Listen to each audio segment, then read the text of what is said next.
Bueno chicos, buenas tardes con todos de parte de AEMPI, UG y de FEMPI, ULEAM, de los Comités Permanentes de los Derechos Humanos y la Paz. Queremos darle la bienvenida al webinar Change Your Gaze Down Syndrome. Se les recuerda que cualquier pregunta hacia los ponentes las pueden dejar en el grupo de WhatsApp o por el chat de Zoom. Como primer punto vamos a tener al ponente Gino Vivas, que es estudiante de medicina de 10º semestre, quien nos va a hablar sobre el síndrome de Down, que es la fase teórica. En línea de asistencia lo pasaremos entre la fase teórica y la fase práctica. Gino. Buenas tardes a todos, gracias. El día de hoy, pues como ya lo dijo Marlene, pues vamos a hablar o a iniciar con la fase teórica acerca del síndrome de Down. Sí, ya se ven las diapositivas, ¿verdad? Sí. Perfecto.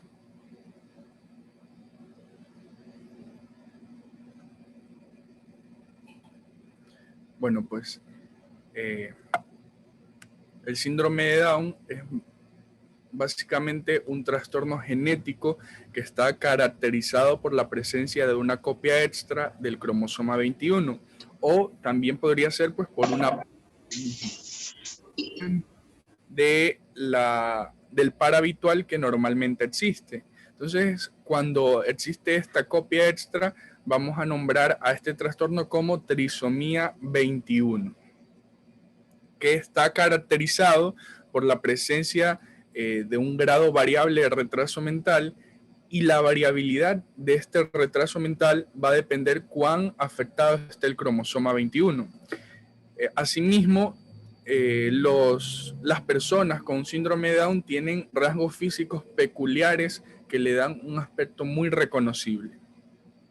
Se considera a este síndrome como la causa más frecuente de discapacidad psíquica congénita. Bueno, pues no se conocen con exactitud las causas que van a provocar este exceso cromosómico, pero pues se lo relaciona muy comúnmente con una edad materna avanzada. Las personas que tienen síndrome de Down tienen una probabilidad algo superior al resto de la población de padecer malformaciones cardíacas, patologías del sistema digestivo, del sistema endocrino, y todo esto pues debido al exceso de proteínas que son sintetizadas por el cromosoma que está de más. Actualmente los avances en el descifrado del genoma humano están desvelando algunos procesos bioquímicos subyacentes que tienen que ver mucho pues con el retraso mental en estas personas, pero pues hasta el día de hoy no existe ningún tratamiento farmacológico que haya o que demuestre una mejoría en las capacidades intelectuales de estos niños. La incidencia global del síndrome de Down es 1 de cada 700 nacimientos en personas menores a 30 años. Pero pues el riesgo siempre va a variar conforme aumenta la edad, tal como lo vemos en la tabla. Ahora, las mujeres que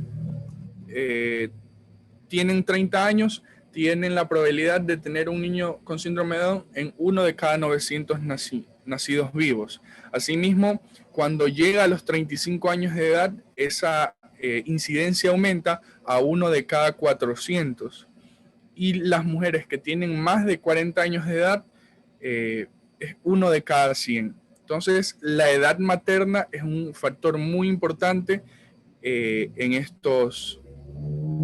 la determinación de las causas. Por eso, en mujeres mayores a 35 años se recomiendan técnicas de diagnóstico para pues evitar cualquier, o más bien para establecer un diagnóstico precoz.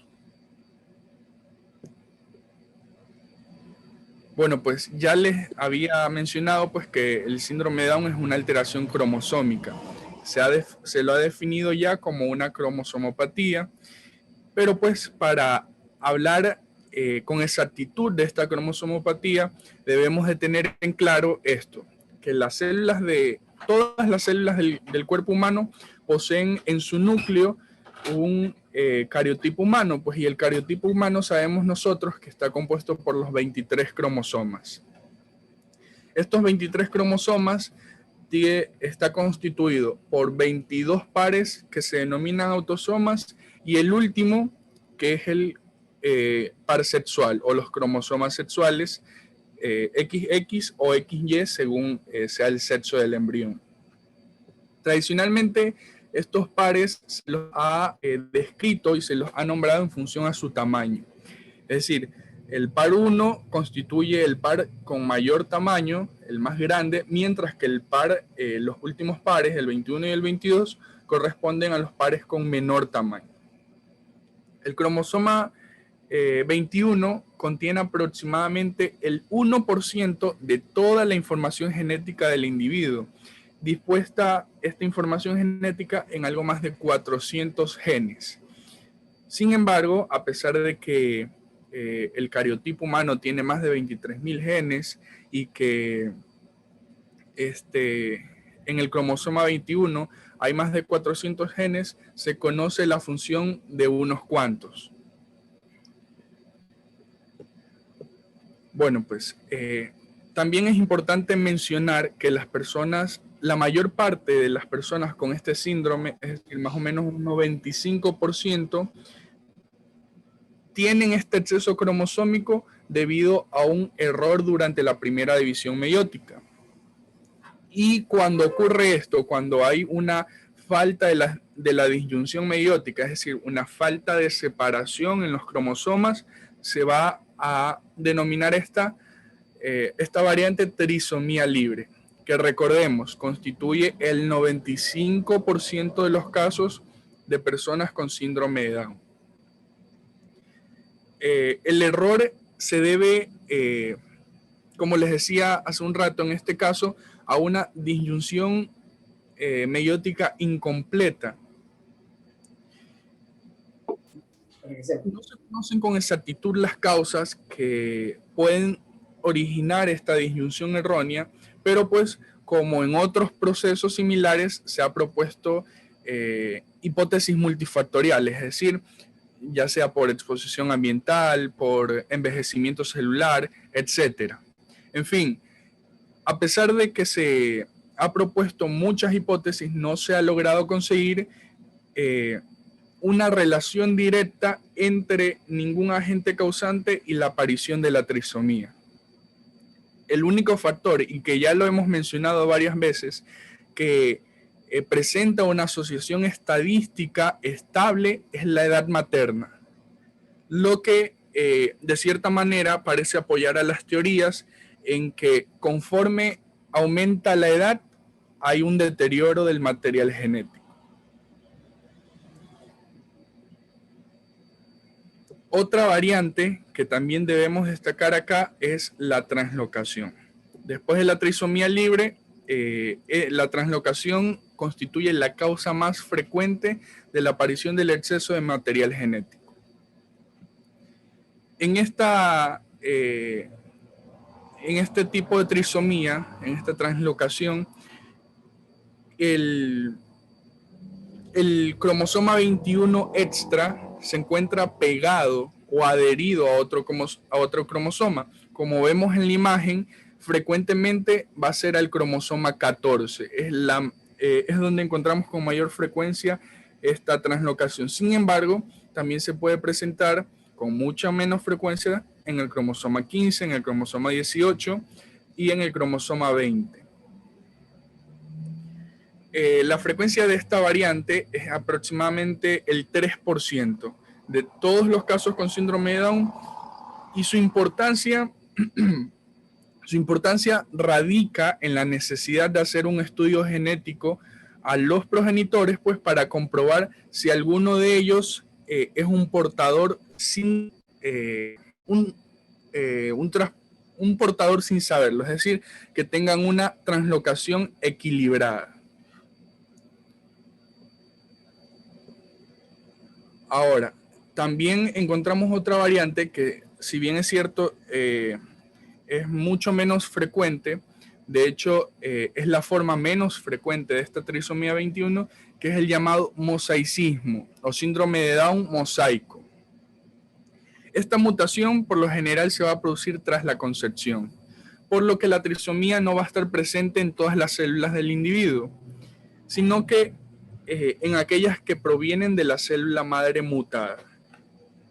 Es decir, nosotros hacemos un estudio, un mapeo cromosómico del cariotipo humano cogemos una muestra de 25 células, ¿verdad? Entonces, evaluamos el cariotipo de cada una de ellas. En 15 de ellas hay un cariotipo normal, pero en 10 de ellas vamos a ver un cariotipo con un cromosoma extra, es decir, con una trisomía 21. Entonces, a eso es lo que llamamos síndrome de Down mosaico, que no todas las células del cuerpo humano presentan esta trisomía.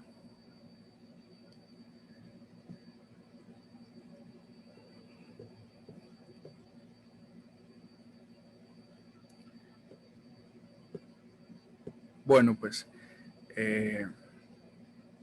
antes de hablar como tal del cuadro clínico, es importante también mencionar que se ha relacionado la interacción de muchos genes, la mutación de muchos genes, con la aparición de diversas manifestaciones clínicas. Por ejemplo, por nombrar a los más importantes, el gen COLA6A1 se ha demostrado que hay una sobreexpresión de este gen y que se relaciona mucho con los defectos cardíacos congénitos que presentan estos niños. Asimismo, por ejemplo, el gen ETS2, hay una expresión incrementada y por ende pues va a haber muchas alteraciones musculoesqueléticas, que de hecho recordemos que los niños con síndrome de Down, por lo general casi todos presentan una hipotonía muscular generalizada. Entonces, no hay que restarle importancia a la parte genética en estos defectos, porque de por sí es un defecto genético, ¿verdad? Bueno, pues hablando como ya, como tal del cuadro clínico, este síndrome de Down va a representar el 25% de todos los casos de retraso mental en todas las personas. El 25% de estos va a deberse por el síndrome de Down. Se trata más bien de un trastorno genético que de una enfermedad de por sí. Y pues que aunque se lo asocia con mucha frecuencia a muchas patologías, la expresión fenotípica va a ser muy variada en los diversos individuos, es decir, va a ser muy cambiante de una persona a otra. Como rasgos comunes se pueden reseñar su fisionomía peculiar, va a haber les decía ya, una hipotonía muscular, un grado variable de retraso mental y un retraso en el crecimiento. Esto es muy común en casi todos los individuos con síndrome de Down.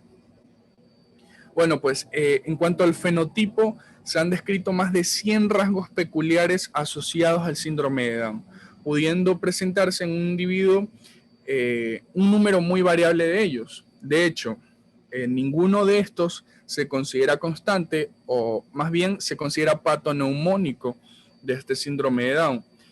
Pero, sin embargo, una evaluación conjunta que tengan una presentación común, ¿verdad?, nos va a servir para dar un diagnóstico.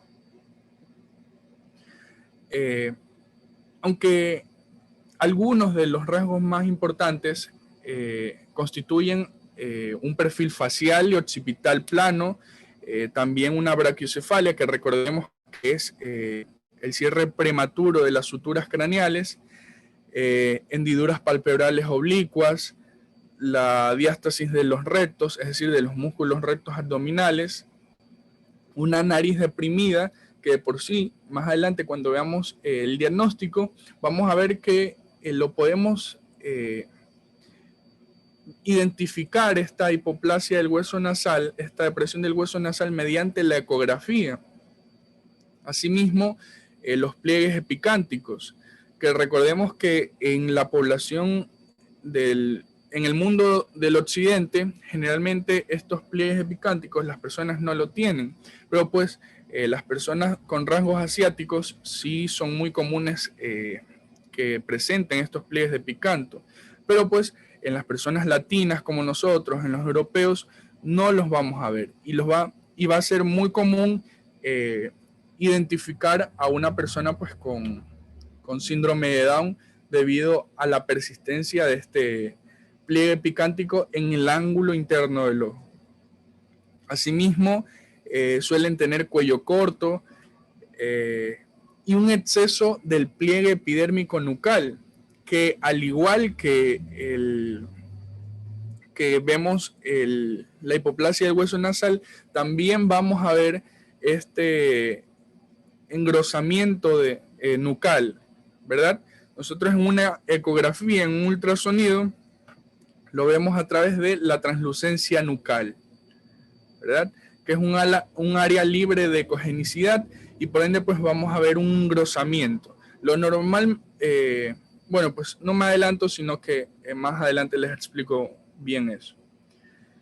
Además de esto, también vamos a encontrar microdoncia, un paladar ojival, la clinodactilia, el pliegue palmar único, que también es muy común en los niños con síndrome de Down, y pues que solemos encontrar también asociaciones con patologías cardíacas, las enfermedades del tracto digestivo, como por ejemplo la celiaquía, la atresia esofágica, la atresia duodenal, la colitis ulcerosa, entre otros defectos. Los únicos rasgos presentes, y esto hay que tener en claro, lo que sí está en todos los casos con síndrome de Down es la atonía muscular generalizada, que ya sabemos que es una falta del tono muscular adecuado. Asimismo, el retraso mental, que lo reiteramos, es en grados muy variables. Presentan además un riesgo superior al de la población general para el desarrollo de patologías como leucemia, diabetes, hipotiroidismo, miopía, luxación ateloidoidea. Y pues, de cierta manera, todo esto va a determinar una media de esperanza entre los 40, 50 años, hasta los 60 años. Esa es la esperanza de vida de ellos. Sin embargo, este valor pues es una media, un promedio de todo esto. Pero pues debemos de tener en claro de que para determinar la esperanza de vida de estas personas, esto lo podemos obtener a través de una amplia horquilla individual, porque pues, por ejemplo, en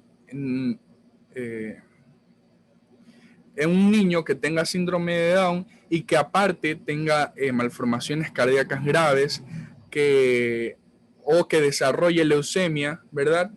Si aparece esto, son causas de muerte prematura. Pero pues si está exento de estas patologías, obviamente pues tendrá un curso mucho más normal en su vida.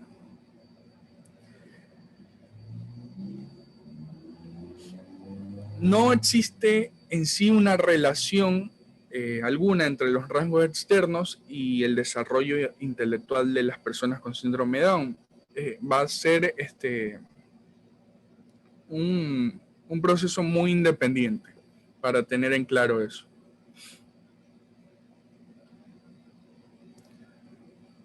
Bueno, pues dentro de los defectos asociados tenemos en primer lugar las cardiopatías congénitas. ¿Y por qué en primer lugar? Porque el 40 al 50% de las personas que tienen síndrome de Down presentan cardiopatías congénitas, siendo estas pues la principal causa de mortalidad en los niños con síndrome de Down. Algunas de estas patologías simplemente van a precisar de vigilancia para comprobar si su evolución es adecuada o no, pero pues otras pueden necesitar un tratamiento quirúrgico urgente. Casi la mitad de ellas van a corresponder a las patologías de comunicación interauricular o interventricular, es decir, va a haber un defecto del tabique. Y con menos frecuencia, pues también vamos a encontrar patologías como por ejemplo el ostium secundum, el ductus arterioso persistente y la tetralogía de Fallot, que por lo general suelen suponer defectos como la tetralogía de Fallot, suelen suponer también causas de intervención quirúrgica. Bueno, pues esto es con respecto a la etapa de recién nacido. Cuando llega la adolescencia pueden aparecer defectos valvulares cardíacos. Generalmente lo que más aparece es el prolapso de la válvula mitral. Y de la misma manera, pues hay adultos con síndrome de Down que presentan menor riesgo de arteriosclerosis y también cifras de tensión arterial que son menores a las de la población general, por lo que estas personas van a considerarse un grupo poblacional protegido frente a la enfermedad coronaria aguda. Entonces, de ahí podemos sacar una ventaja de esto. Bueno, pues con respecto a las anomalías gastrointestinales, estas son de aparición muy frecuente, aparecen en torno al 10% de las personas con síndrome de Down, y la lista de estas anomalías y la expresión clínica de las mismas es muy amplia y muy variada. Pero las que se presentan con una mayor frecuencia son lo que les decía hace un rato, la atresia esofágica, la atresia o la estenosis duodenal, las malformaciones anorrectales como por ejemplo el ano imperforado y también el megacolon aganglionar o enfermedad de Hirschsprung, que también es muy común en las personas con síndrome de Down. Bueno, pues también están los trastornos endocrinos y cuando hablamos de trastornos endocrinos, en trastornos endocrinos con personas de síndrome de Down, siempre debemos de pensar en patologías tiroides. Casi la mitad va a presentar algún tipo de esta patología durante toda su vida y suelen tratarse hipotiroidismos leves, también adquiridos e incluso pues el hipotiroidismo autoinmune, que en muchos casos, no en todos, pero en muchos casos no van a precisar tratamiento, aunque cuando su gravedad lo requiere deben instaurarse lo más precozmente el tratamiento, pues, para no ver comprometido su potencial desarrollo intelectual. Entonces, ojo con esto. Asimismo, trastornos de la visión, más del 60% aproximadamente de las personas con síndrome de Down van a padecer algún trastorno de la visión en toda su vida. Este puede variar desde astigmatismo, cataratas congénitas, miopías también son muy frecuentes. Dada la enorme importancia que la esfera visual o el globo ocular supone para el aprendizaje de estos niños, se van a recomendar controles periódicos que corrijan de manera temprana cualquier déficit a este nivel, es decir, al nivel ocular. Porque ya lo vamos a ver más adelante. El aprendizaje temprano es una gran ayuda para estos niños. Están también los trastornos de la audición.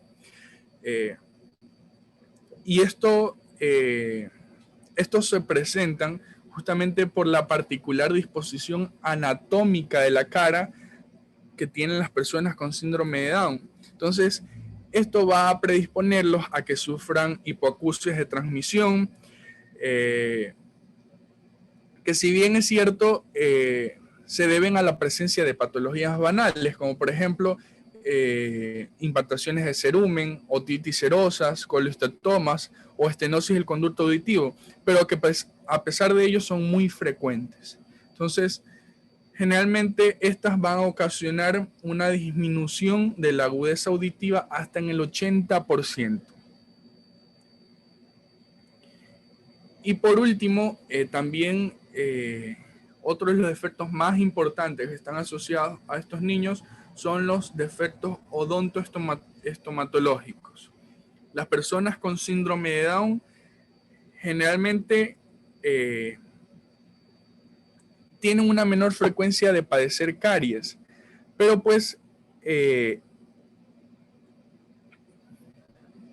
debemos de darle importancia a estos defectos, ya que suelen presentar trastornos morfológicos por malposiciones dentarias, por una agenesia dental también, o por un retraso en la erupción dentaria. Entonces, es muy importante la revisión odontológica en estos niños, porque estos defectos de cierta manera pueden comprometer tanto la función masticatoria como la función fonatoria. Entonces, hay que tener mucho cuidado con estos defectos. Bueno, pues con respecto al diagnóstico,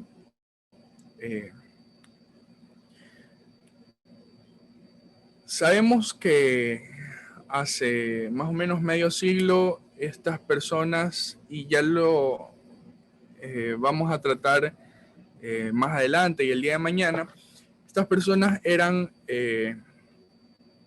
muy relegadas, ¿verdad? Entonces, más o menos a partir de la década de los 80, por ahí, se apareció una prueba que de cierta manera permitió establecer una sospecha diagnóstica para varios defectos congénitos, como por ejemplo los defectos de tubo neural, como lo es la espina bífida. Esta prueba es la determinación sérica de la alfa-fetoproteína, que por lo general se va a encontrar aumentada en embriones que presentan defectos de tubo neural. Posteriormente a este tiempo, se estableció una relación estadística entre los valores bajos de esta alfa-fetoproteína con la aparición de trastornos cromosómicos, especialmente con la aparición del síndrome de Down. Ahora, más o menos como hace 20 años atrás, se relacionó muy íntimamente la interacción con otras sustancias en la sangre materna, como por ejemplo, además de la alfa-fetoproteína, el estriol, la gonadotropina coriónica humana y la inhibina. Entonces, hoy en día es muy común que a las personas con síndrome de Down se le haga esta prueba, la prueba triple, que determina la alfa-fetoproteína en niveles bajos, el estriol libre en niveles bajos, la gonadotropina coriónica humana y la gonadotropina coriónica humana aumentada. Nuestra puerta, así tiene que quedar. Coronel, su audio. Asimismo, hay una prueba con mayor especificidad, que es la prueba cuádruple, que además de estos valores de alfa-fetoproteína, de estriol libre y de gonadotropina coriónica humana, también nos muestra los valores de la inhibina, que suele estar aumentada en las personas con síndrome de Down.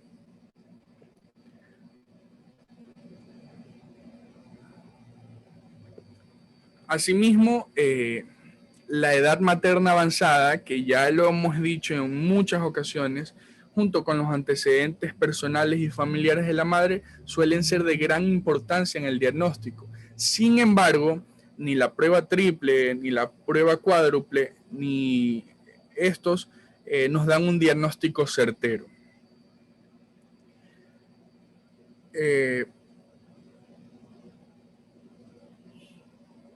Para, de cierta manera, detectar la normalidad cromosómica de forma inequívoca durante el periodo prenatal, vamos a usar técnicas invasivas, que son técnicas de conteo cromosómico, como por ejemplo, pues, la amniocentesis y la biopsia del vello coriónico. La técnica más utilizada es la amniocentesis. Consiste en la punción ecoguiada, como vemos en la imagen, de una aguja hacia la cavidad amniótica por la vía abdominal. A través de esta se va a conseguir una muestra de líquido amniótico de donde vamos a obtener células para el estudio. Entonces, cuando hay una alteración en esta prueba, pues podemos identificar que este producto posee síndrome, es portador del síndrome de Down. Para mayor seguridad, se la va a realizar después de la semana 15 del embarazo. Está contraindicada totalmente la amniocentesis temprana, ya que puede suponer un gran riesgo, no solo para el feto, sino que también para la madre. Es muy común, bueno, no es muy común,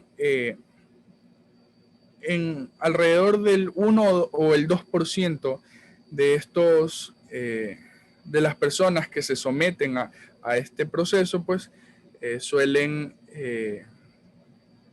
resultar con lesiones fetales, con abortos o incluso con infecciones maternas. Por eso siempre hay que darle tanto los riesgos como los beneficios al paciente que se va a aplicar que va a ser partícipe de esta técnica, ¿verdad? Asimismo, hay otra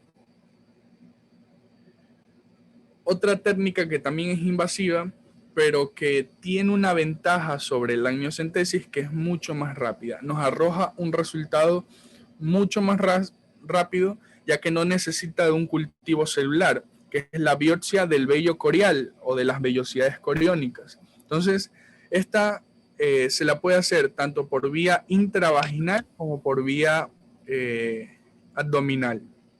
Entonces, lo que hacemos es obtener alrededor de 10 gramos de tejido placentario y ese lo llevamos a estudiar. Entonces, se hace un estudio cromosómico de ese y también nos arroja los resultados si esta persona es portadora o no de este síndrome de Down o de cualquier cromosomopatía.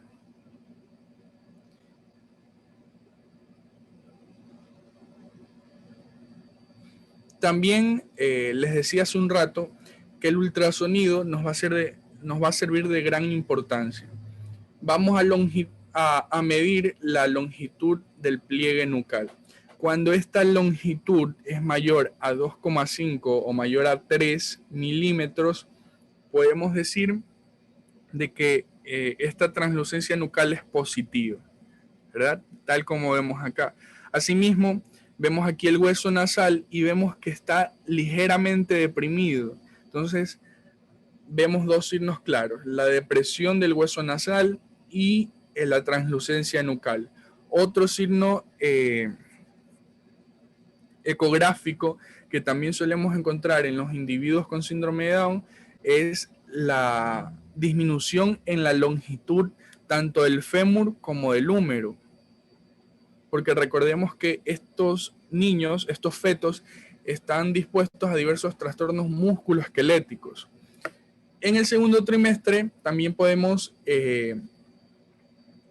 a través de la misma ecografía evaluar el corazón cardíaco, hacer una ecografía cardíaca fetal. Podemos evaluar el corazón del feto. Y vamos a encontrar defectos en el flujo sanguíneo a nivel de las válvulas, ¿verdad? A nivel de las cámaras del corazón. Entonces, todos estos en conjunto, todos estos métodos de diagnóstico nos ayudan a dar con el síndrome de Down.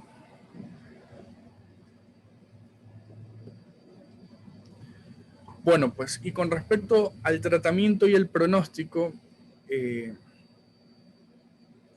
actualmente se ha visto una gran mejoría en el tratamiento de las enfermedades asociadas al síndrome de Down, y de cierta manera ha aumentado la esperanza de vida de estas personas.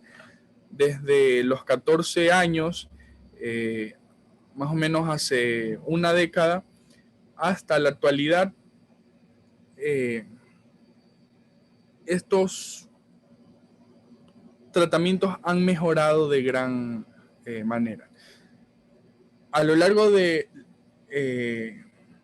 todo este tiempo se han postulado diferentes tratamientos empíricos, como por ejemplo la administración de hormona tiroidea, la administración de hormona del crecimiento, el ácido glutámico, el dimetilsulfóxido, los complejos multivitamínicos y minerales, el piracetam incluso, sin que ninguno haya demostrado estudios a gran escala que pueda mostrar una gran mejoría, ¿verdad?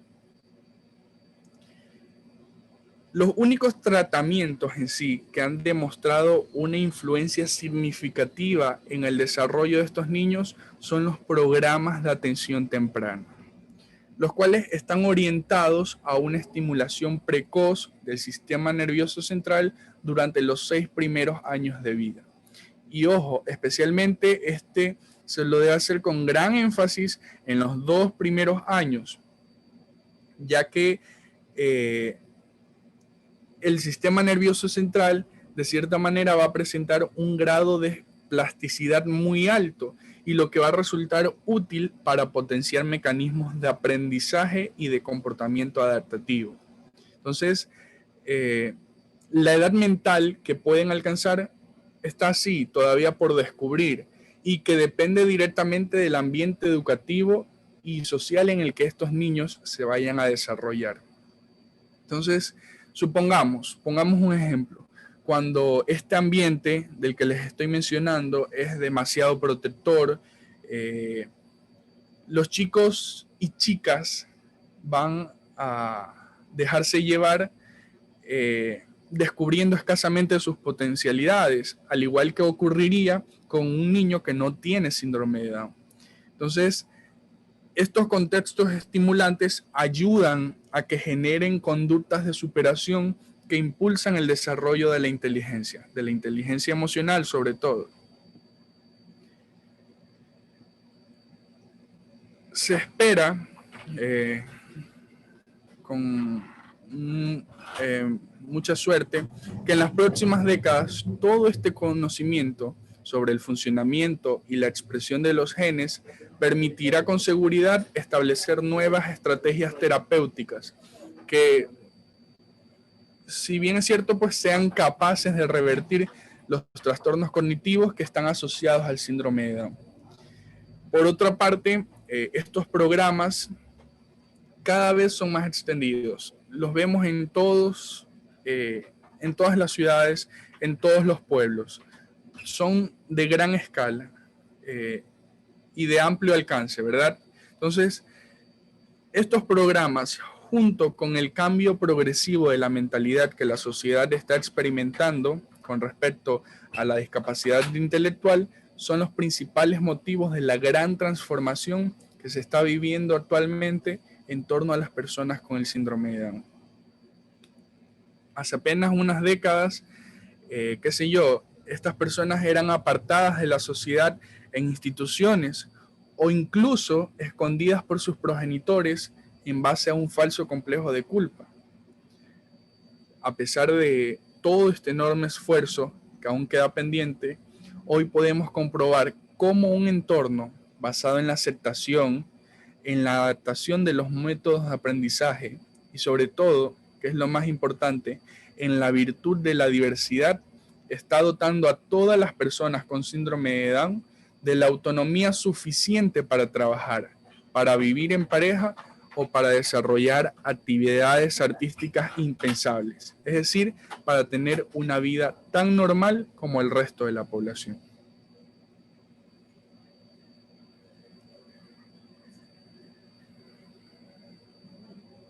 Bueno, pues no sé si tienen alguna pregunta. Esa ha sido la intervención.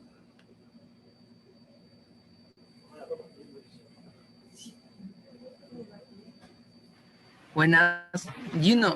Muchas gracias por esa increíble intervención. Estuvo fantástica, estuvo increíble.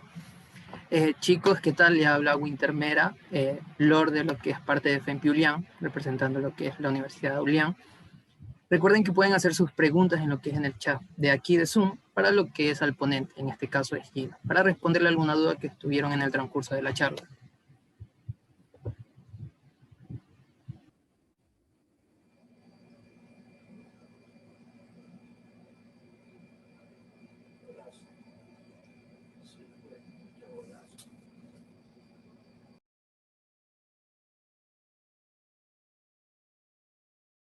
Tenemos una Gino por parte de nuestra compañera Soraya Vázquez. Pregunta: ¿qué pueden hacer los padres y los profesionales de salud para ayudar a los adolescentes y adultos jóvenes con síndrome de Down en su transición hacia lo que es la adultez? Nos pregunta Soraya. Bueno, les explicaba que las terapias de estimulación cognitiva son muy de mucha ayuda en estos niños, en estas personas, y más aún cuando están en esa transición a la adultez, en el que deben de adaptarse a esos medios, a todos los nuevos retos que quizás ellos puedan enfrentar. Y les digo, esta transición también va a depender, o esta adaptación que ellos puedan tener, porque sí, ayuda el profesional de la salud, ayudan los padres, pero esta transición siempre va a depender de cuán afectado esté el desarrollo cognitivo de esta persona. Entonces, hoy en día vemos que las personas con síndrome de Down trabajan en empresas, trabajan en el sector público. Lo vemos con mucha frecuencia. Pero pues no va a ser lo mismo en una personita que tenga síndrome de Down y que tenga un grado de retraso mental severo. Entonces, todo esto, y les dije al inicio, es muy individualizado este aspecto, porque son situaciones diferentes, contextos diferentes que vive cada persona. Gracias, Gino. Otra pregunta tenemos parte de nuestra compañera Jenny García Salinas. Nos pregunta: a las personas con síndrome de Down, ¿cuál es la característica principal al momento del nacimiento? ¿Qué es lo que nosotros podemos observar? El bajo tono muscular, la hipotonía muscular siempre va a estar presente. Entonces, normalmente cogemos al niño cuando hacemos el test de Apgar, que de por sí evalúa el tono muscular. Entonces, hacemos el test y vemos que es flácido totalmente, ¿verdad? Entonces, además de que si, por ejemplo, es un niño con padres que no tienen rasgos asiáticos y vemos que el niño pues tiene esos rasgos asiáticos, también nos podemos orientar hacia allá. Muchas gracias, Gino. Creo que esas son todas las preguntas por el momento. Espero que se haya quedado claro todas sus dudas. Damos paso a la siguiente fase por parte de mi compañera Pierina. Muy buenas tardes con todos los presentes. A continuación se va a realizar una pequeña entrevista tanto a Emily como a Tania Calero, cuya representación va a ser familiar y paciente con síndrome de Down, en donde vamos a expresar y querer mencionarles a todos ustedes cómo es la vivencia continua entre ellos y cómo tanto son las experiencias en el ámbito familiar como en el ámbito de la persona quien lo padece. Entonces, a continuación, queremos que Emily, por favor, se presente, por favor. Hola, hola, buenas tardes. ¿Sí me escuchan?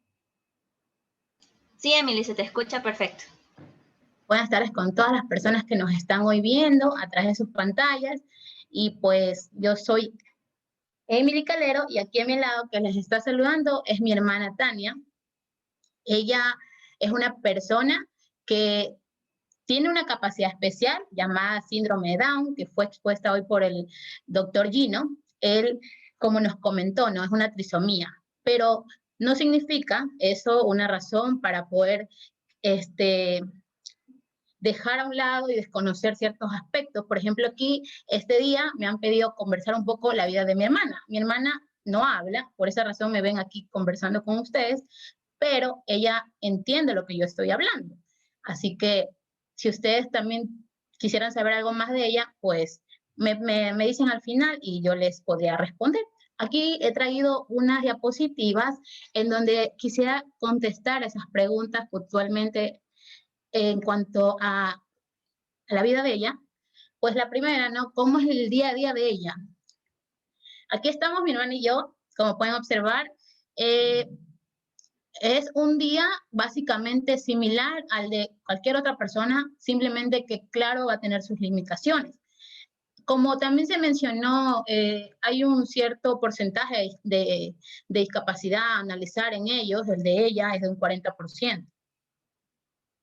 Y mi hermana, pues, básicamente hace los roles de una actividad básica diaria. Por ejemplo, el bañarse, el arreglarse, el cepillarse. Ella se despierta y se cepilla sus dientes, se viste sola, se baña sola. Incluso ella tiene 20 años y sus periodos menstruales también tiene su debido higiene. Ella lo hace sola. Al inicio fue muy difícil, claro, para ella como cualquier otra señorita, pero hoy en día ella lo domina y por ese lado incluso es muy recelosa, ella misma se guarda su espacio y es lo que necesitaría decirles, que en ese aspecto el espacio para ella es un punto muy como importante cuando tiene estos periodos. No le gusta tanto compartirlo, pero ella sí lo maneja. Ahora aquí vemos, por ejemplo, un poquito de fotografías, porque los momentos, lamentablemente, los mejores momentos de nuestra vida, ustedes saben que quedan en nuestros corazones, más que en una fotografía. Pero me gusta, de todas maneras, capturar esos momentos. Por ejemplo, ella me acompaña a hacer compras en el supermercado. A su derecha ustedes ven imágenes donde ella está colaborando en la limpieza de los cangrejos, ahí donde ven, y al final ella contentísima comiendo su cangrejo con las demás personas. Y allá abajo están mis compañeras jugando con ella. Y eso, salúdalos, Tania, hazle así, a la gente que te está viendo. Salúdalos. Ahí hay gente, detrás de las pantallas hay personas. Salúdalos, hazles así. Salúdalos, no tengas miedo a eso. Ya. ¿Sí ven? Ella me está entendiendo, pero para ella es raro, ¿no? Porque ella no se imagina que detrás de esa pantalla hay muchas personas. Bueno, ¿qué consejo familiar yo puedo decir? Aquí está una imagen que es un corazón. ¿Por qué? Porque el corazón representa el amor y el amor es la base para poder llevar día a día una convivencia buena con una persona que tiene síndrome de Down.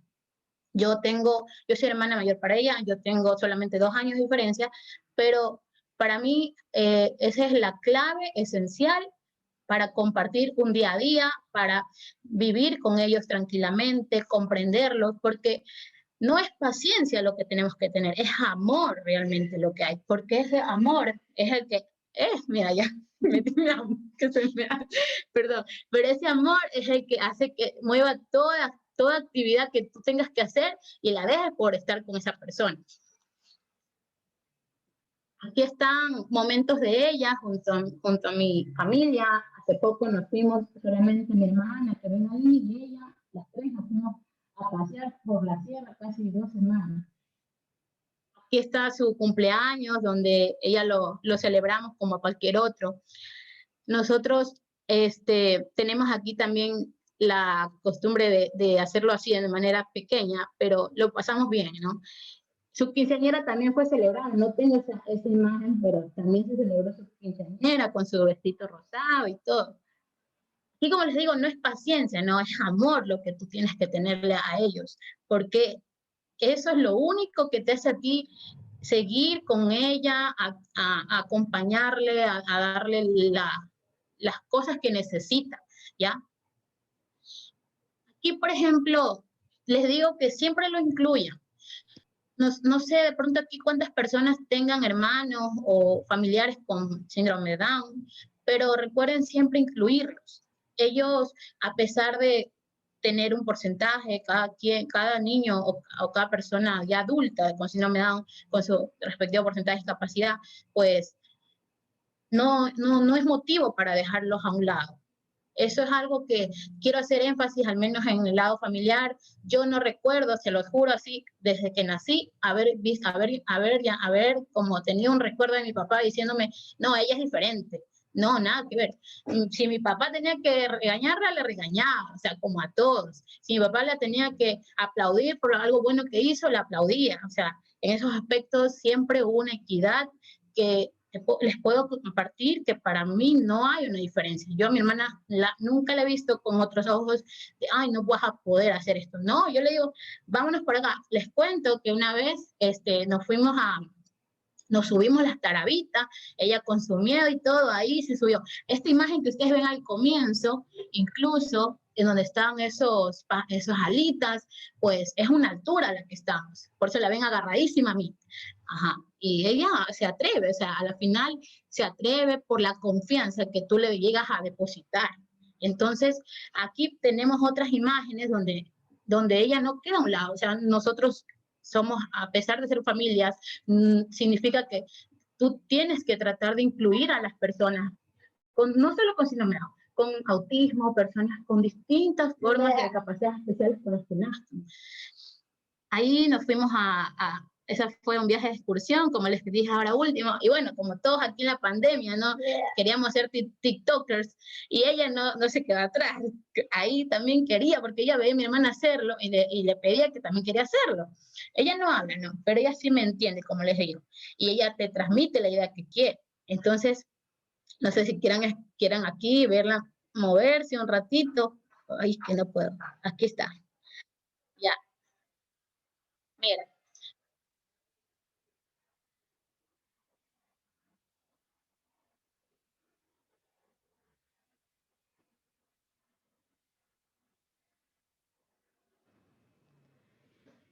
Y aquí, en cambio, mi hermana tenía que hacer una actividad de inglés y pues mi hermana no habla, pero nos ingeniamos. ¿Cómo lo hacemos? ¿Cómo fue? Lo pusimos en una cartulina, el mensaje en inglés, y ella sale. Bueno, no tengo todo el video porque el video duraba como casi 5 minutos, y pues aquí tenemos el pedacito de ella, donde ella sale con su cartilla en inglés para la partecita del video. Acá, míralo, allá. Ajá, ese es un video que fue por Navidad. Y como les digo, ¿no? El amor de los papás es importantísimo, porque en una enfermedad no hay cura que no sea el amor de la madre. Puede ser tu hermano, les digo la verdad, ni como hermana, ella puede dejar de llorar en un dolor, porque ustedes saben que los cuadros, o sea, una enfermedad te trae un dolor, ¿no? Y pues sí, claro, ella también lo ha sentido, ha llorado por dolor. En esos momentos, lo que más le ha calmado es el amor de mi mamá y de mi papá también. Entonces, por eso les muestro aquí en esas imágenes cómo está una señora ahí protegiendo a su bebita, ¿no? Es que están allá unas personas y están mirando. Entonces, este es básicamente la base de ella. Y para no decirles más, aquí al final tengo unas imágenes de quién es la mamá de Tania, quién es la mamá de esta niña hermosa, es esta señora que está aquí. Y este es el papá también.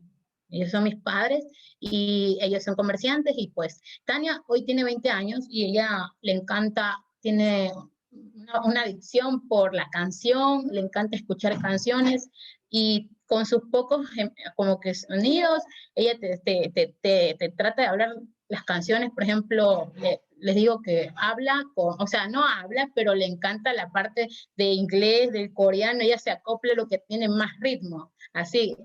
Y Y esa es mi hermana.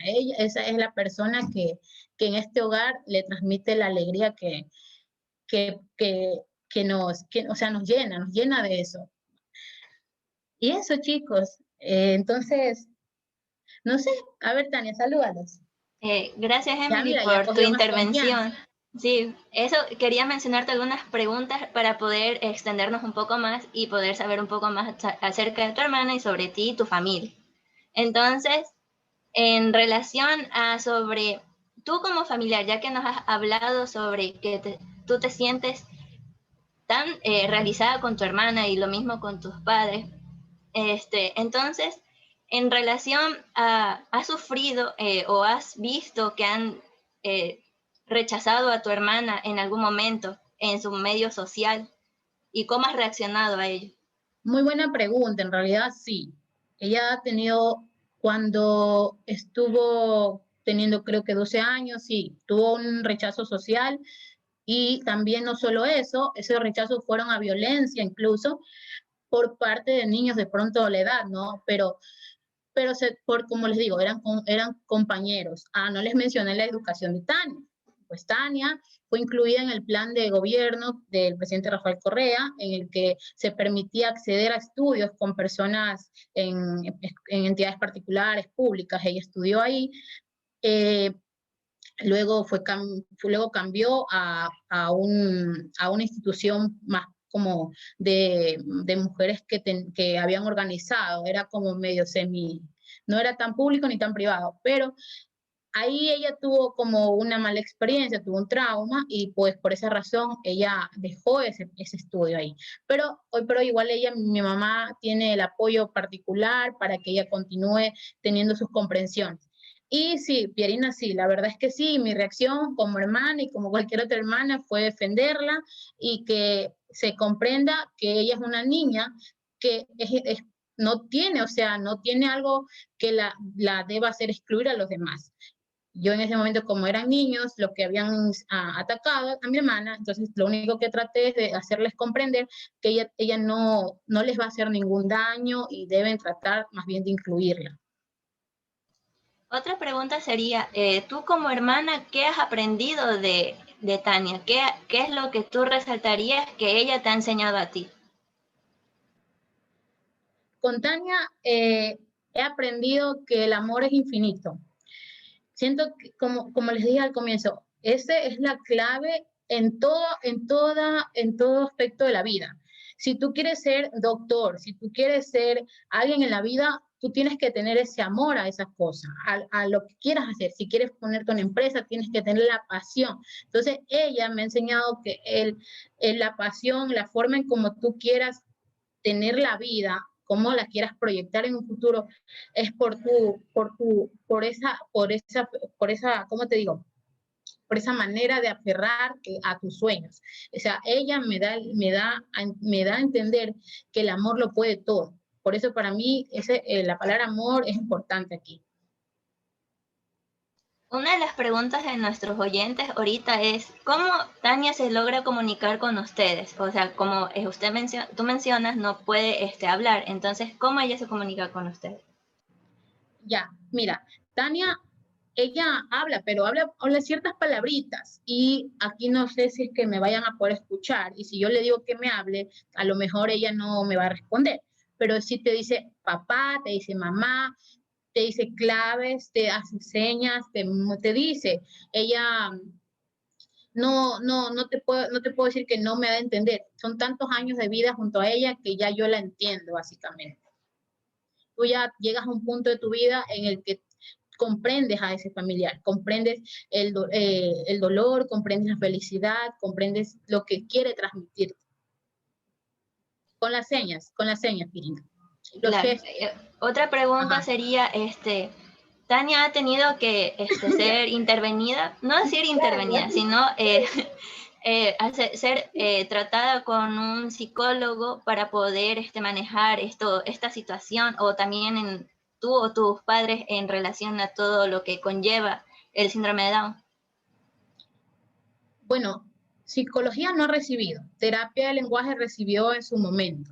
Ella tuvo, cuando tenía 2 años, tuvo una caída y entonces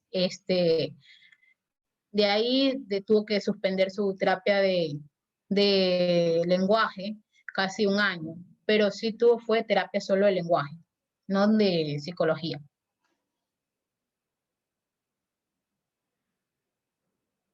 Listo, Emily. Por el momento parece que no hay ninguna otra pregunta de los oyentes y queríamos agradecerte mucho por participar, tanto a ti como a Tania, y que nos encantó mucho su participación. También a los oyentes, muchas gracias por estar presentes. Si tienen alguna pregunta última o algunas palabras que mencionarle tanto a Tania o Emily, está abierto el chat, por favor. Y esto sería todo por hoy. En unos momentos se les enviará tanto el link de el post-test para que tengan presente eso, ¿sí? Bueno, muchas gracias por la invitación, chicos. Espero que haya quedado un poquito esclarecido cómo es el día a día de mi hermanita.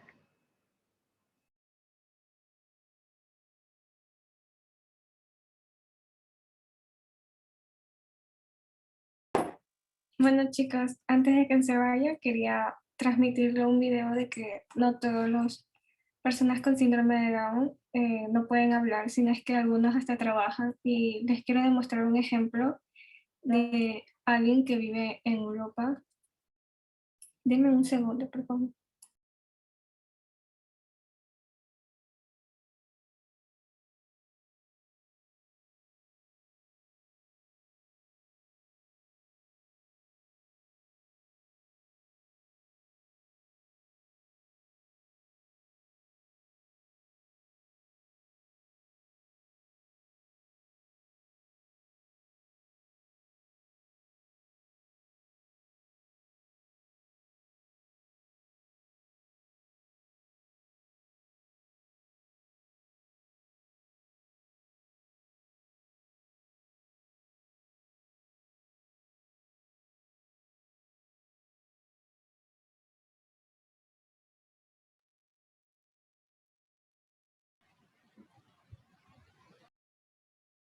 Gracias a todos los que están pendientes del post-test.